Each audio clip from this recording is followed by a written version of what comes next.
everyone, how are you all? I hope सब लोग अच्छे से होंगे. So let's continue our discussion on multiple choice questions of chapter 13, that is surface area and volume of class 9th. And questions are taken from the book R.S. Agarwal. In previous videos we have discussed up to question number 35, and in this video let's continue from question number 36. So in this question 2.2 dm cube, dm power 3 is given here, dm cube. So clearly it's 2.2 dm cube of lead. मतलब ये volume ही दिया हुआ है ना, unit से ही हम लोग idea लगा सकते हैं. 2.2 dm पावर 3, तो ये वॉल्यूम दिया हुआ है हमें. And this volume is drawn into cylindrical wire 0.5 centimetre diameter. Diameter is 0.5, तो रेडियस हो जाएगी 0.5 अपॉन 2 एंड सेंटीमीटर. ठीक है, यूनिट पे ध्यान दीजिए बच्चों. One is DM and another is CM. ठीक है, district magistrate and chief minister, DM CM. So DM जब लिखा होता है तो उसका मतलब है डेसीमीटर. ठीक बात. और ये तो सेंटीमीटर आपको पता ही है. एंड वायर का जो लेंथ है वो हमें बताना है, मतलब एच हमें कैलकुलेट करना है. सीधा सा एक ही फॉर्मूला है, जो भी गिवन है उसी का फॉर्मूला लिख दीजिए. वॉल्यूम पता है तो वॉल्यूम का formula pi r square h is equals to 2.2 DM cube. तो डीएम का मतलब हुआ डेसीमीटर.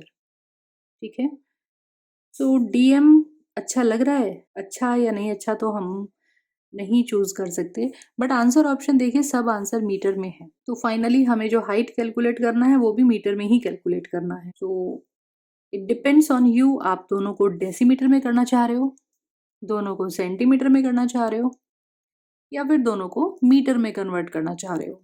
ठीक है, तो let me do one thing. ऐसे आता है ना ये deci then centi and then milli. तो कैलकुलेशन के पॉइंट ऑफ व्यू से इजी होगा कि अगर हम डेसीमीटर को सेंटीमीटर में कन्वर्ट कर लें. डाउनवर्ड के लिए हम लोग क्या करते थे, मल्टीप्लाई.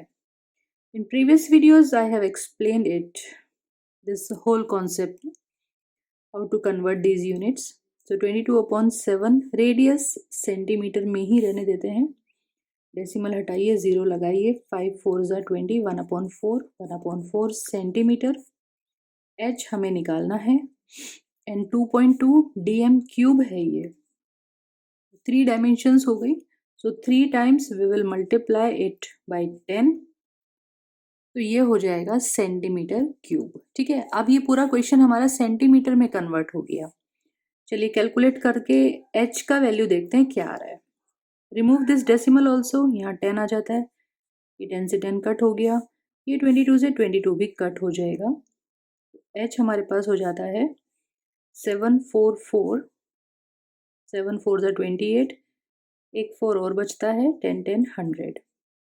सेंटीमीटर में चल रहा है क्वेश्चन. ठीक है, आंसर हमें फाइनली मीटर में देना है, तो डिवाइड बाय 100 तो बनता ही है ना.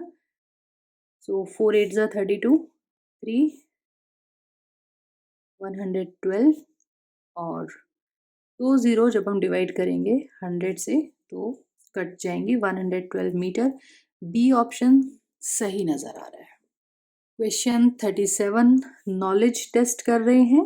लेटरल सरफेस एरिया मतलब कर्व्ड सरफेस एरिया है ना, तो सीएसए का फॉर्मूला तो आप लोग खुद ही करेक्ट मार्क कर देंगे. Let's see question 38, the height of a cone. अब कोन वाले क्वेश्चन शुरू हो गए हैं. हाइट एच इज 24 सेंटीमीटर बोला इन्होंने, एंड डायमीटर ऑफ इस बेस, मैं डायरेक्ट रेडियस लिख लेती हूँ 7 सेंटीमीटर. एंड सी एस से वी हैव टू कैलकुलेट. सो बच्चों सी एस से का जो फॉर्मूला है पाई आर एल है ना. सो सबसे कॉमन मिस्टेक जो इन क्वेश्चंस में होती है, बच्चे एल के प्लेस पे 24 लिख देते हैं, जो कि रॉन्ग हो जाता है ना. तो सबसे पहला काम तो एल कैलकुलेट करना है पाइथागोरस थ्योरम से. L square is equals to H square plus R square, that is 24 square plus 7 square. ठीक है, तो इसको सॉल्व करके L हमारे पास 25 आ जाएगा, and which will be in centimeter. Okay, and let's substitute the values now. पाई के place पे 22/7 R7 और L हो गया 25। तो मल्टीप्लाई करके आंसर आ रहा है 550 सेंटीमीटर स्क्वायर। तो बी ऑप्शन सही हो गया। क्वेश्चन 39 फिर से मुझे तो फॉर्मूला बेस्ड क्वेश्चन लग रहा है। Let's read it. The volume of right circular cone, इस बार वॉल्यूम कैलकुलेट करवा रहे हैं हमारे से, वॉल्यूम फाइंड आउट करना है। तो वॉल्यूम का फॉर्मूला लिख लेते हैं 1/3 पाई आर स्क्वायर एच। क्या क्या वैल्यूज दी हुई हैं हमें, हाइट 12 एंड बेस रेडियस 6। बिल्कुल सिंपल क्वेश्चन है और पाई के टर्म्स में आंसर है। So let's not substitute the value of pi, सिर्फ आर के प्लेस पे लिख देते हैं रेडियस 6 सेंटीमीटर। तो आर के प्लेस पे 6 लिखते हैं and height of the cone is 12। ठीक है, 3 4 ज़ा 12, 6 6 ज़ा 36 इंटू 4 हो जाएगा 144 पाई, और यूनिट भी ध्यान देना भाई, 144 पाई सेंटीमीटर क्यूब। ठीक है, तो कई बार ऐसा होता है कि 144 पाई सेंटीमीटर स्क्वायर भी कोई ऑप्शन आपको दिख सकता है। ठीक है, तो be very careful for the unit. तो यहाँ पे तो डी ऑप्शन सही मिल रहा है मुझे। Let's see question number 40। How much cloth 2.5 metre wide will be required to make a conical tent. Cone की शेप में टेंट बनाना है। चलिए एक टेंट छोटा सा बना लेते हैं। छोटा सा टेंट हमने बना दिया, उसका रेडियस 7 दिया हुआ है, हाइट इज 24। ठीक, so let me write it H24 and R7। ये कोन के लिए दिया हुआ है हमें, these are the dimensions of cone. ठीक है बच्चों, हम मार्केट से कोई भी कपड़ा खरीदने जाते हैं, कोई भी क्लोथ खरीदेंगे, रिबन खरीदेंगे, कोई भी कार्डबोर्ड शीट खरीदेंगे, वो हमेशा रेक्टेंगल की शेप में आती है, जिसकी ब्रेथ फिक्स होगी, लेंथ हमें अकॉर्डिंग टू रिक्वायरमेंट परचेज करनी है। जैसे शर्ट का कपड़ा खरीदते हैं, 2 मीटर कपड़ा खरीदते हैं, we use to purchase 2 metre 3 metre, but its width is fixed. तो वही इस क्वेश्चन में बोला है 2.5 मीटर वाइड। जो भी कपड़ा आप खरीदने जा रहे हो उसकी विड्थ तो फिक्स है, लेंथ हमें फाइंड आउट करनी है कि कितना लेंथ का रिक्वायरमेंट है। तो क्लोथ के लिए हम ऐसा करते हैं, लेट्स कंसीडर इट्स लेंथ